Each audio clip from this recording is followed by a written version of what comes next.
오늘 우리에게 주시는 하나님의 말씀은 사도행전 5장 1절부터 11절까지의 말씀입니다.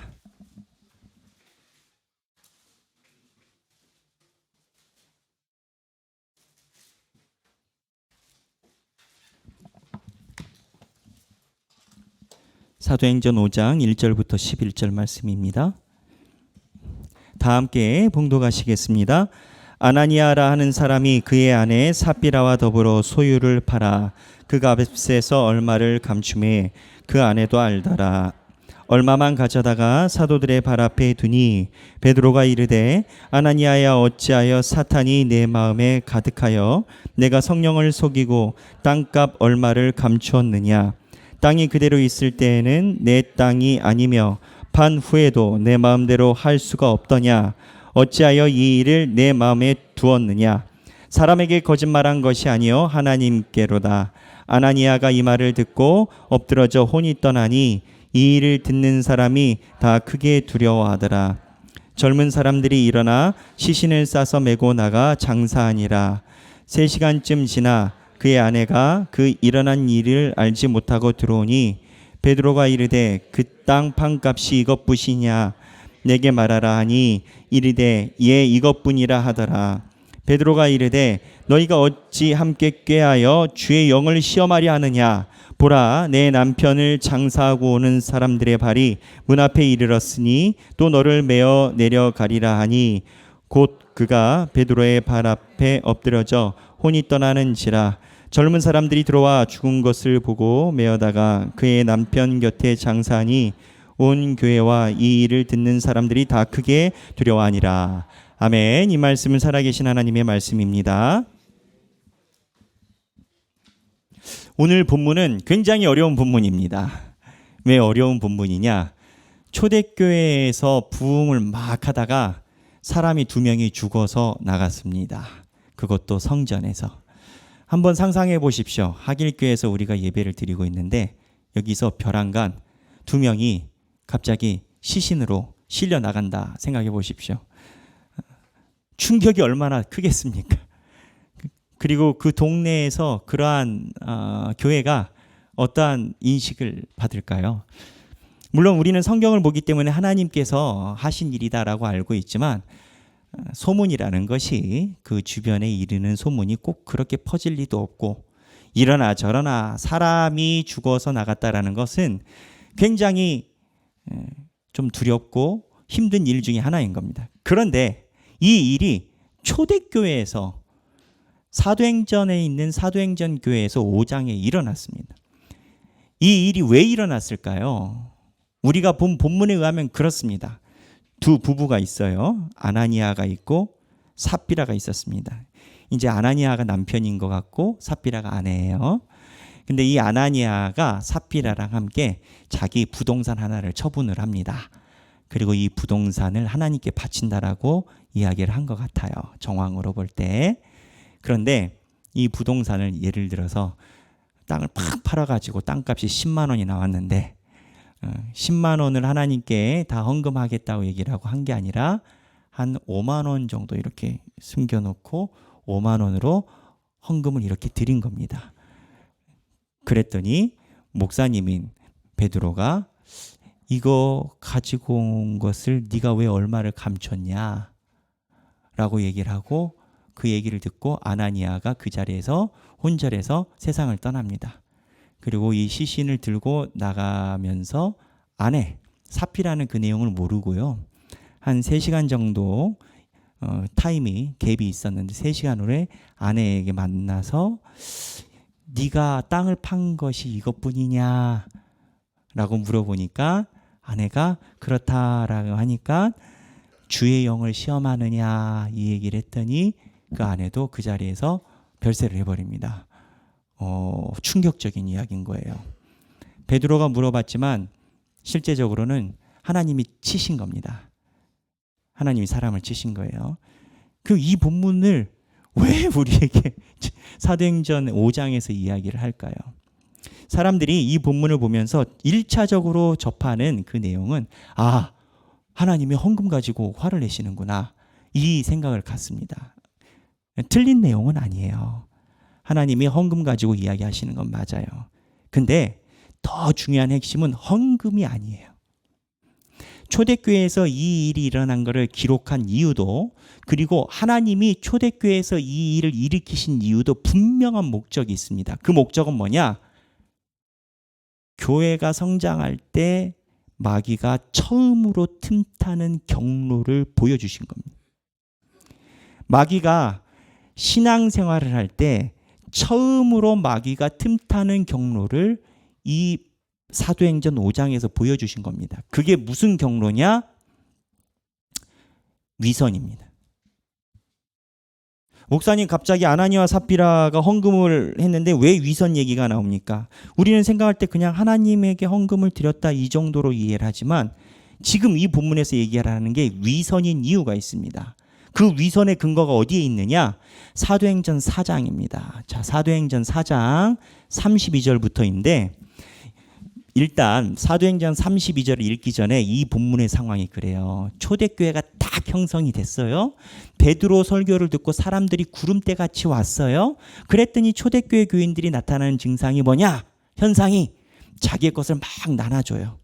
그리고 가난한 사람들도 도와주고 서로 풍족해져요. 기분이 좋아져요. 그런데 그때 한 사람이 말미에 특이한 행동을 합니다.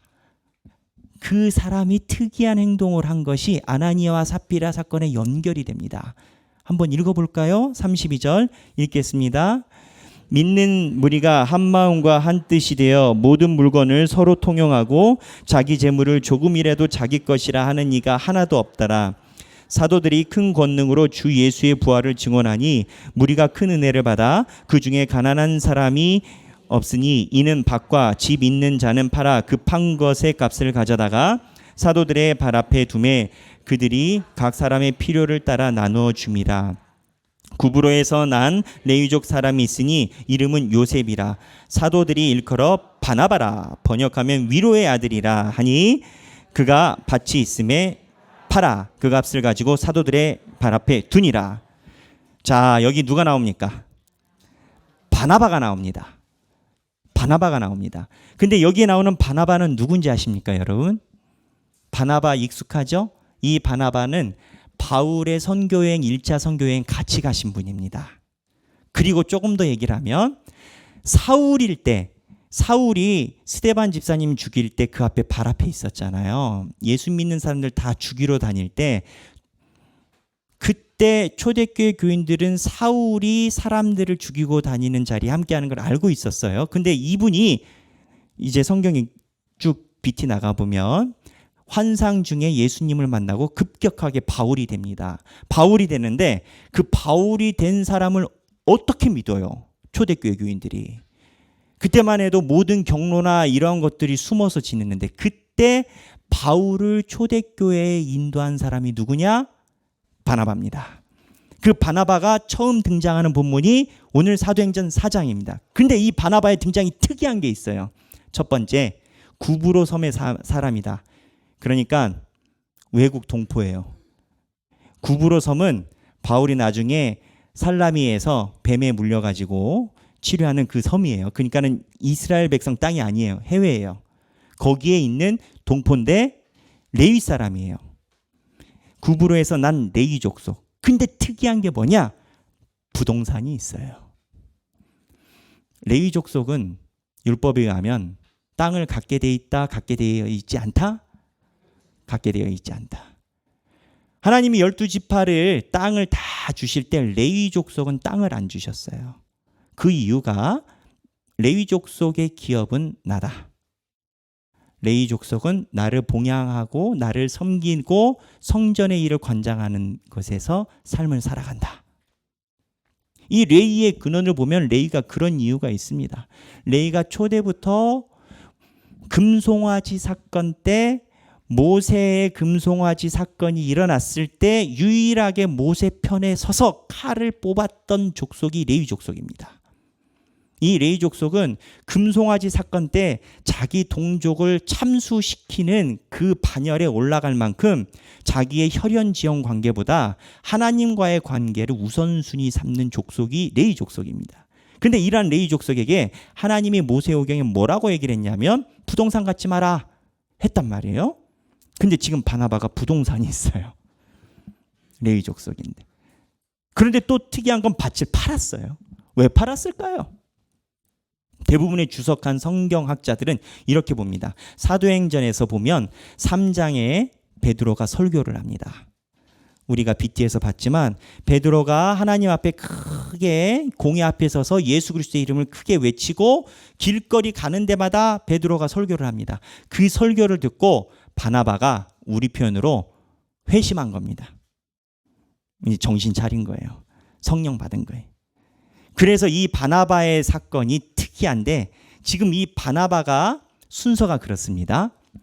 주님 앞에 회개해서 주님 앞에 땅을 팔아서 그 돈을 다 하나님께 헌금한 겁니다. 그런데 이렇게 되니까 초대교회 교인들이 좋은 충격을 받은 겁니다. 세상에 성령님 만나더니 자기 재산을 팔아서 하나님께 헌금하네. 바나바의 마음은 사실 사람들이 중요한 게 아니라 본인의 재산에 대한 하나님 앞에 죄송한 마음으로 회개의 마음으로 헌금을 했을 겁니다. 핵심은 뭐냐? 바나바가 땅을 판 포인트는 하나님이었다는 겁니다. 하나님 앞에 회개하고 약정하고 약속한 하나님의 삶대로 땅을 팔았다는 겁니다. 근데 아나니아와 삽비라는 달라요. 아나니아는 사실은 사람들에게 칭찬받는 모습이 좋아서 그 좋은 모습의 이미지를 받고 싶었던 겁니다. 목적이 하나님 앞에 하는 게 아니라 사람들 앞에서 칭찬 듣고 싶었다고요. 똑같은 헌금인데 바나바는 하나님 앞에 회개하여 드린 헌금이지만 아나니아는 사람들에게 칭찬받고 싶어서 땅을 판 겁니다. 여러분, 사람들에게 칭찬받고 싶어서 무슨 행동을 하면요, 주저함이 많이 생깁니다. 처음에 분명히 내가 마음에 서원할 때 100만 원이었는데 주저함이 생기고 그 다음에 아나니아 삽비라는 어떻게 됐냐면 일부를 숨겨놓은 겁니다. 사실은 그럴 것 같으면 안 하는 게 나을 수도 있어요. 하나님 앞에 제물을 드리고 봉헌을 한다라는 것은 하나님께 하는 것이지 대상이 사람이 되어서는 안 되는. 근데 이 포인트를 하나님이 꼭 집으신 이유가 있습니다. 하나님이 초대교회에서 어쩌면 저희들 눈으로 볼 때는 좀 너무하다 싶을 정도로 사람을 죽일 것까지라는 생각을 가질 수 있는데 하나님이 꼭 집으신 포인트가 있어요. 성경 본문에 있는데, 자, 4절인데 땅이 그대로 있을 때에는 내 땅이 아니며 판 후에도 내 마음대로 할 수가 없더냐. 네가 마음대로 할 수 있다라는 거예요. 어찌하여 이 일을 내 마음에 두었느냐. 이 일을 마음에 두었다라는 것은 어찌하여 바나바가 사람들에게 칭찬받는 것을 질투해서 너도 칭찬받으려고 네 마음에 두었느냐. 그리고 왜 땅을 숨겼느냐. 그러면서 핵심입니다. 사람에게 거짓말한 것이 아니요 하나님께로다. 하나님의 교회에서 사람들에게 칭찬받으려고 하나님의 이미지를 가져간 게 이게 하나님께 거짓말했다는 거예요. 그러니까 교회에 등장하는 위선의 근원은 거짓말이에요. 이게 목사님 거짓말이라고 얘기를 할 수가 있을까요? 그 거짓말이라는 단어의 핵심이 뭐예요? 본심이 아니다라는 거예요. 사실이 아니다라는 거예요.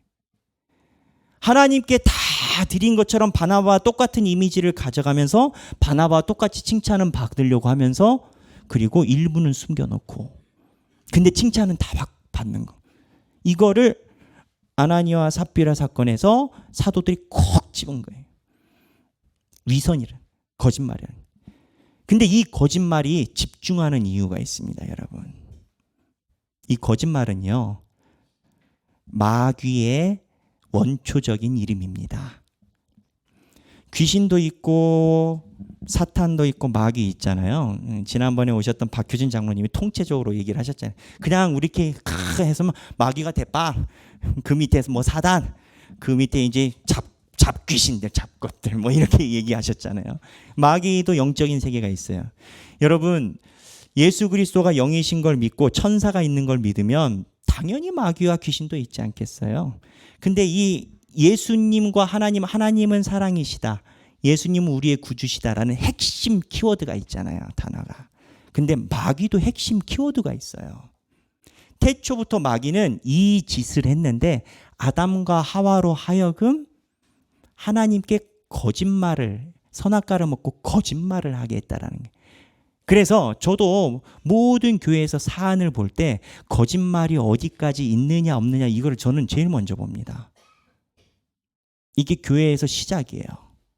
말의 앞과 뒤가 다르다라고 얘기를 하지만, 말을 할 수밖에 없는 상황이라고 하지만, 아니요, 성경에서는 상황이 아니라 거짓말이냐 아니냐 이거를 봐요. 예수님이 이 얘기를 하세요. 이 마귀의 이름에 대해서 요한복음 8장 44절인데요. 제가 한번 읽어볼까요? 요한복음 8장 44절인데, 너희는 너희 아비 마귀에서 났으니, 이게 예수님이 진리가 너희를 자유케 하리라라는 본문 안에 있는 핵심 내용이에요. 근데 예수님을 반대하는 사람들에게 대해서 지적하시는 건데, 너희는 너희 아비 마귀에게서 났으니, 너희 아비, 그냥 마귀가 아비라는 거예요. 욕심대로 너희도 행하고자 하는 이라. 그는 처음부터 살인한 자요. 가인과 아벨을 죽였다는 거죠. 진리가 그 속에 없으므로 진리에 서지 못하고. 그러니까 거짓말이 있으면 진리가 설 자리가 없어요. 진리에 대해 관심을 갖지 않아요. 진리는 진리를 부르지만 거짓은 거짓을 불러요. 진리에 서지 못하고 거짓을 말할 때마다 제 것으로 말하나니, 거짓이 마치 사실 것처럼 얘기하나니, 이는 그가 거짓말쟁이요 거짓의 아비가 되었습니다. 그래서 신학적으로 마귀의 이름을 신학자들과 목사님들은 거짓의 아비로 명명을 합니다.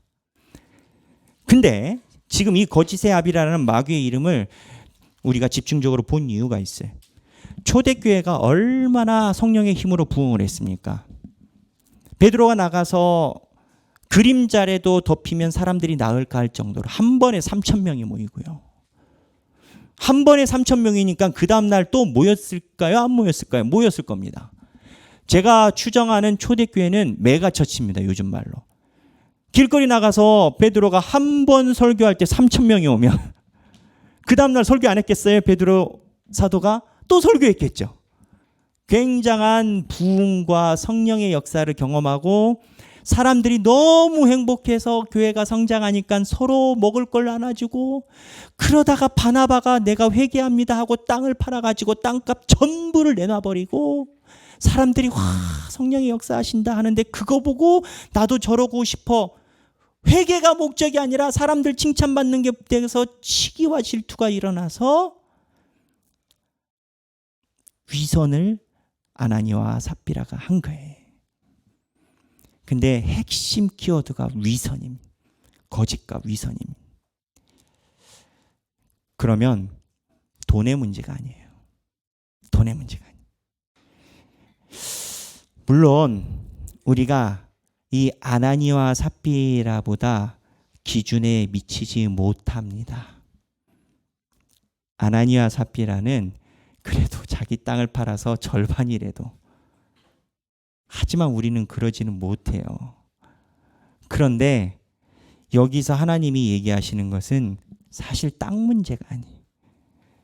이거는 어떻게 보면 단계가 더 높아져서 하나님 앞에 무언가를 드리려고 마음먹은 모범생들 안에 있는 거예요. 우리는 그러한 마음에 가기가 힘든데, 그럼 우리는 아무것도 없느냐? 아니. 제가 이 성경 주제를 보다가 한 유명한 신학자가 써놓은 본인의 그냥 이제 묵상을 하나 봤어요. 저는 그 묵상을 보고 굉장히 마음에 울림이 있었어요. 목사님들의 위선이 뭘까? 여러분, 목사님들의 위선이 뭐라고 생각하십니까? 목사도 위선이 있죠. 하나님께서 훌륭한 교회, 사람이 많이 모이는 대형 교회를 목회자들은 이루고 싶어 한다. 그런데 잘 생각해 보자. 우리가 한 영혼 한 영혼이 성령의 기름 부으심을 받는 것에 집중을 하느냐, 메가처치를 만드는 데 집중을 하느냐. 교보는 알아요. 성령의 기름 부으심을 말하는 것이 목회자의 삶이라는 걸 알지만 마치 성령의 기름 부으심을 이야기하는 것 같지만 메가처치를 지향하고 있지는 않은가. 겉으로 숫자 많은 교회를 이야기를 하고 성령의 기름 부으심을 이야기하는 척하지만 사실 너는 기업을 하고 싶은 게 아닌가. 이거를 목회자에게 진중하게 글을 써서 우리가 한번 생각해보자라고 신학자인 목회자가 얘기를 하셨다는 거예요. 이건 제 얘기입니다. 제 얘기를 하는 것은 우리도 위선이라는 개념으로 보면 아나니아와 삽비라가 가졌던 그 위선의 목록이 우리한테도 있을 수 있어요. 굳이 돈까지 가지 않아도. 제가 지인 한 분이 그러더라고요. 교회 생활이 참 힘들고도 어렵다라는 거예요. 왜 어렵냐? 저한테 그 얘기를 하시더라고요. 그분은 평신도인데 자기가 이렇게 여러 가지 지금 섬기는 교회에서 어려움이 있고 미래나 비전이나 이런 게 보이지 않아서 막상 교회를 옮기려고 하니까 교회 옮기는 것처럼 힘든 게 없다라는 거예요. 거의 삶과 비슷하다라는 거예요. 그래서 어떻게 보면은 이 삶과 똑같아서 교회라는 것이 내 인생에서 이게 대단한 구성, 비중을 차지하는구나. 결론은 그분은 고심이라는 거예요. 지금 있는 교회에서 본인이 자녀들을 키우는 거에 대한 또는 신앙생활하는 거에 대해선 비전이 없는데 막상 다른 데 가려니 여러 가지 상황이 힘들다라는 거예요. 그 얘기를 저한테 하더라고요. 근데 제가 이 얘기를 하는 이유가 있습니다. 신앙생활은 종국적으로 여러분 가족과 같은 구성원을 만나는 게 신앙생활입니다. 그러다 보니까 사도행전 교회가 가족처럼 여기니까 자기의 재산과 모든 것을 통용해서 나눠서 쓴 겁니다. 근데 그러다 보니 뭐가 있느냐? 가장 먼저 우리에게 엄습하는 1번의 사탄의 괴계는, 그리고 초대교회에 있었던 사탄의 괴계는 질투로 말미암아 그렇게 여김받고 싶은 위선이 제1번으로 온다라는 겁니다. 우리도 교회에서 이래저래 사정이 어렵고 힘들고 헌신이나 봉헌이나 이런 것이 잘 안 돼도 사람이라는 게 이상한 게 내가 섬기는 교회에서는 내가 인정받고 싶은 거예요. 그냥 잘 생각해 보세요. 바나바처럼 하나님 앞에 엎드려서 하나님께 신앙생활을 하면 인정받고 싶은 게 아니라 그냥 하나님이 따라서 교회 안에서 인정되게 하세요. 인정이 필요가 없어요. 바나바가 하나님 앞에 회개해서 하나님의 뜻대로 자기 삶을 정리하고 그 다음에 바울을 데리고 왔고 바울과 함께 선교 여행을 갔고, 바나바는 인정이 목적이 아니에요. 하나님 앞에서 살고자 하는 거예요. 그러나 하나님 앞에서 살고자 하는 바나바를 하나님이 교회 안에서 인정받게끔 하신 거예요. 그런데 이게 하나님을 향한 신앙의 열정으로 시작하지 않으면 아나니아 삽비라처럼 본심은 그렇지 않으면서 성령의 기름 부으심에 대해서는 생각하지 않으면서 메가처치를 생각하는 목회자처럼 본심은 하나님 앞에 엎드릴 생각이 없고 하나님 앞에서 위선적인 모습과 그러한 모습을 청산할 생각은 없으면서 인정받고 싶은 마음이 생긴다는 거예요. 이게 교인들한테서 처음 당면하는 걸림돌이라는 거예요. 실제 교회를 보면 그렇습니다. 교회에서 상처받는 영혼들의 70% 80%는 내가 인정받지 못함에서 시작합니다. 근데 역으로 인정받고 싶다라는 것이 내 안에 위선을 가지고 있을 수 있다라는 겁니다. 바나바가 언제 인정받으려고 살았습니까? 바나바가 언제 땅을 자기가 인정받으려고 팔았습니까? 하나님 앞에서 내가 잘못된 삶에 대해서 고치고 돌아오려고 한 것뿐이지. 그랬더니 하나님이 은혜 위에 은혜를 주시고 일을 더할 수 있게 하시고 평신도이지만 바울과 함께 1차 전도 여행을 할 수 있는 은혜를 주시고 옥에 갇혀도 천사가 열어주고. 아나니아와 삽비라의 행위는 어떻게 보면 신앙생활의 큰 분기점입니다. 왜 분기점인지 아십니까? 여러분 잘 생각해 보십시오. 지금 초대교회에서 접하는 메시지와 현상은 똑같습니다.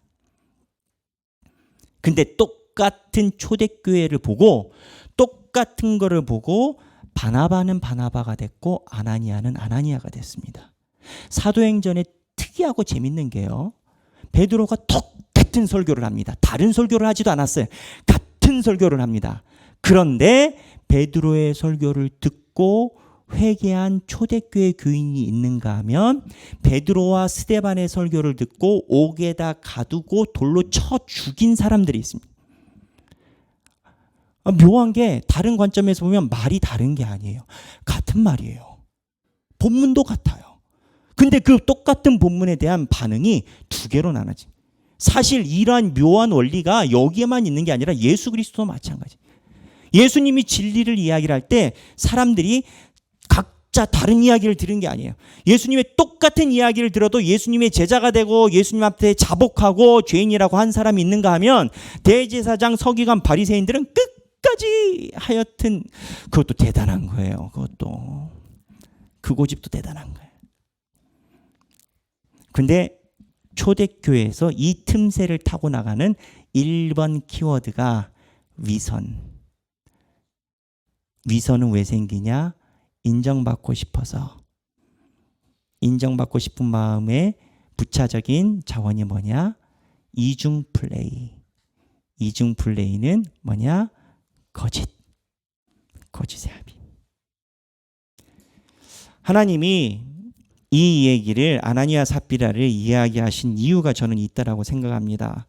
교회를 섬기는 또는 교회를 목양하는 목회자 입장에서 보면 잘 되는 교회가 한 번에 사람이 죽어나간 이 역사가 참 손대기 싫은 역사입니다. 그런데 이거는 아나니아 삽비라를 이야기를 하는 게 아니라 우리를 이야기를 합니다. 어느 누구나 처음으로 예수님을 만나서 기뻤던 그 순간에 조금 시간이 지나서 내가 인정받고 싶은 마음과 욕구는 자연스럽게 생긴다라는 겁니다. 이게 안 생기는 사람이 없다라는 겁니다. 하지만 너희들은 깨어있는 처녀들처럼 깨어있어서 사탄이 엄습해올 때 너희들의 마음을 잘 정리하고 가다듬어라. 이 말씀을 우리에게 주신다라고 생각합니다. 오늘 본문은 굉장히 어렵고 말씀 전하기 힘든 본문입니다. 하지만 일주일 동안 기도하고 마음에 드는데 이때 하나님께서 원하시는 교회의 모습, 때로는 우리가 신앙생활할 때 처음으로 틈탈 수 있는 마귀의 경로에 대해서 우리가 깨어서 경계를 해야 된다라는 생각을 가지고 이 자리에 왔습니다. 칼빈은 그 얘기를 합니다. 두 가지를 얘기를 합니다. 우리는 왜 괜찮나? 우리는 왜 괜찮나? 하나는 좀 부드러운 걸로 넘어가는데 하나님이 긍휼하심으로 기다려 주신다라는 겁니다. 우리가 올 때까지. 두 번째는 조금 겁나는 말인데 하나님이 언제 때릴지는 하나님이 알아서 하신다는 거예요. 그냥 지금 내가 하나님께 징계를 받든지 나중에 징계를 받든지 그건 하나님에게 달려있는 거고 그 전에 돌아오자. 칼빈 선생님은 그 얘기를 합니다. 지금 이 본문은 우리들에게 돈을 이야기함이 아닙니다. 재정을 이야기함이 아닙니다. 우리 마음에 처음으로 아담과 하와처럼 시험받을 수 있는 그 마음에 대한 하나님의 조명이 있는 줄로 믿습니다. 우리 사랑하는 하길교회 성도 여러분, 우리 교회 이름이 왜 하길교회입니까? 하나님의 길, 줄여서 하길교회입니다. 우리는 지금까지 사람들에게 인정받고자 하였으면 교회를 아마 설립하지 않았을 수도 있습니다.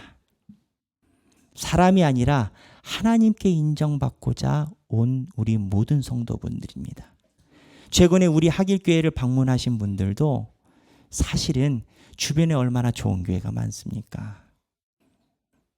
그런데 하나님 앞에서 신앙생활하고자 우리 하길교회를 방문하셨다라는 고백도 듣고 그런 메시지도 제가 듣곤 했습니다.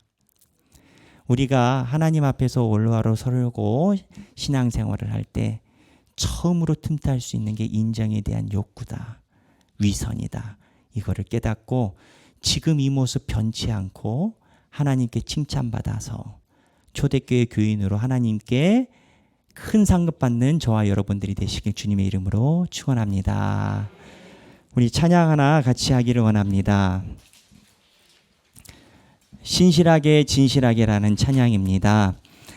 이 찬양 가사는 우리 한국인들이 많이 좋아하고 저 또한 좋아하고 신앙인들에게 많은 사랑을 받는 가사입니다. 가사가 그렇습니다. 신실하게 진실하게 거룩하게 살게 하소서. 신실하게 진실하게 거룩하게 살게 하소서. 우리의 소원이겠죠. 그런데 우리 힘으로 안 돼요. 여러분 신실하게 살아보려고 해보세요. 힘들어요. 그런데 하나님이 나의 마음 만져주시면 그게 힘든 게 아니라 그게 삶의 기쁨으로 바뀌어집니다. 신실하게 살려고 하고 말씀을 묵상하고 기도하고 찬양을 나누는 게 그게 언제부턴가는 그게 기쁨이 되더라니까요. 그게 하나님이 내 마음을 만져주실 때 그런 역사가 일어납니다. 우리 하나님께 나의 영혼을 언제나 만져주시라고 기도하는 마음으로 찬양 드리겠습니다.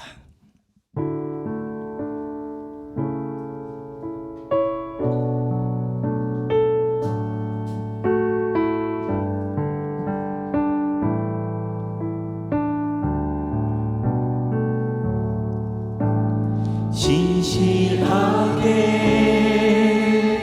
진실하게 거룩하게 살게 하소서. 진실하게 진실하게 거룩하게 살게 하소서. 진실하게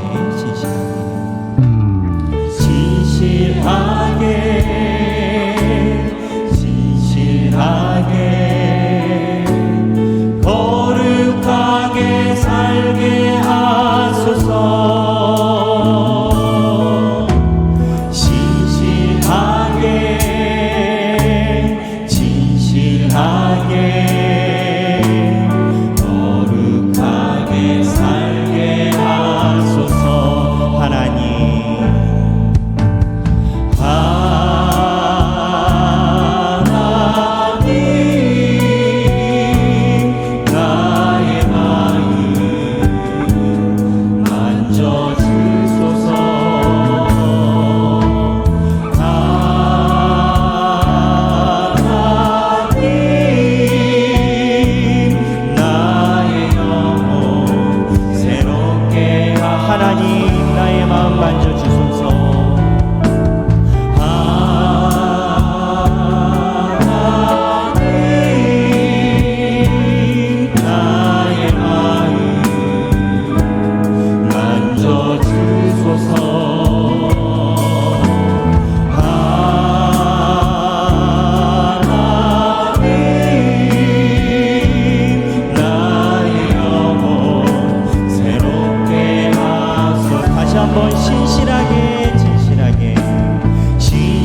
다시 한번 신실하게 진실하게 거룩하게 신실하게 진실하게 거룩하게 살게 하소서. 신실하게 진실하게 거룩하게 살게 하소서. 하나님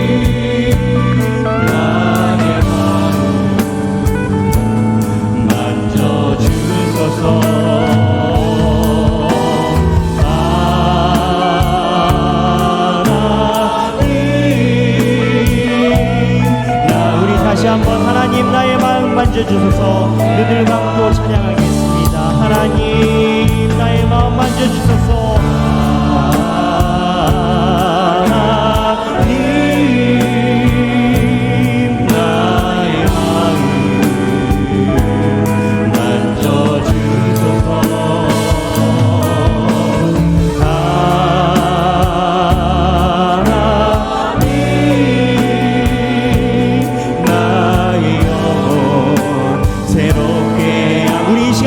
마음 만져주소서. 하나님 나의 마음 만져주시옵소서라고 성령님의 인도하심을 따라 다 함께 기도하겠습니다. 기도하시겠습니다.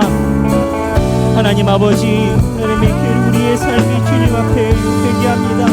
아버지여, 우리의 삶에 하나님의 교회를 주님의 나라만의 시를 알아봐. 아버지 내 땅에 나라만의 시를 알아봐. 주님 우리의 마음을 만져주시옵소서. 하나님 우리가 많이 부족합니다. 그러나 주님 하나님의 마음에 합당한 사가 주시옵소서. 하나님 아버지여, 나의 마음 만져주시옵소서. 하나님 아버지, 우리가 주님 앞에 기도할 때 우리의 영혼이 새롭게 하여 주시옵소서. 우리의 영혼이 주님 앞에 새롭게 하여 주시고 하나님의 은혜로 우리의 삶이 거듭나고 주님의 은혜로 살아가는 우리가 되게 하여 주시옵소서. 우리의 마음을 성령님이여 만져주시옵소서.